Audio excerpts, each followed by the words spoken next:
Kia ora, I'm David Chaston with 90 at 9, brought to you by interest.co.nz. This week, get everything you need to know in 90 seconds at 9 o'clock, with news that's all about the spreading of inflationary consequences of war. We have been highlighting sharp rises in many commodity prices recently, and coal hit another record high at the end of last week, as did aluminium. This seems to be a daily achievement recently, and we are inured to these rises, even if we know that they're building to cause serious long-term global inflation. Worse for many commodities, inventories are low. Meanwhile, global food prices rose sharply in February, up almost 4% in 1 month, up 24% in a year. This represents a new all-time high, exceeding the previous top in February 2011. Black Sea shipments of wheat have reduced to a trickle on the fighting over the weekend, and wheat prices have exploded. For the World Bank, the Ukraine invasion is a global economic catastrophe, and it is no longer possible now to get insurance for cargoes to or from Russia, especially those using the Black Sea. The American economy added 678,000 jobs in February, the most in 7 months, and way above market forecasts of 400,000.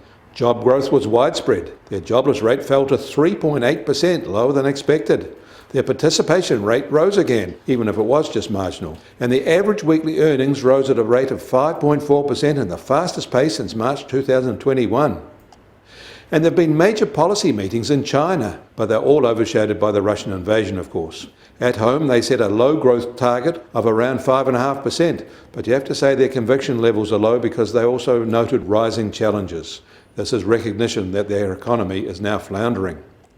In Hong Kong, retail sales are languishing. December trade was revised lower, and the January year-on-year gain was weak and on a weak base. January 2022 sales are a massive 30% lower than for January 2019. Meanwhile, EU retail sales didn't bounce back as strongly in January as was expected, a worrying underperformance given what has come after this.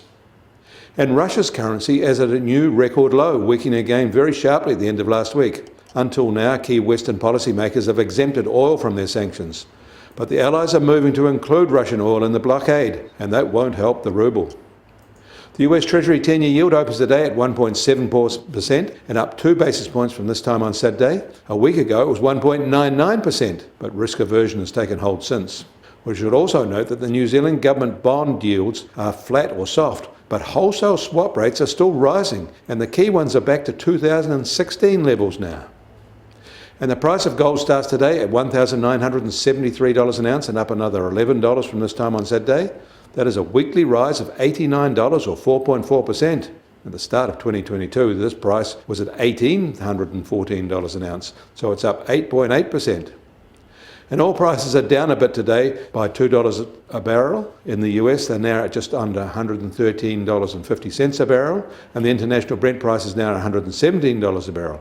A week ago, the international price was $93.50 a barrel, and that seemed high. At the start of the year, it was just under $80 a barrel. The climb since then has been more than 40%. And the Kiwi dollar will open today still higher at 68.6 US cents, and a 3/4 cent rise from Friday. Against the Australian dollar, we're now at 93 Australian cents and firm. Against the euro, it's 62.8 euro cents, and this is almost a 1.5 cent rise from Friday. That means our trade-weighted index starts today at just on 73.6, and it's higher since late November. We welcome your feedback. Leave a comment below or on our website. Kia ora, I'm David Chaston. That was 90 at 9, brought to you by interest.co.nz.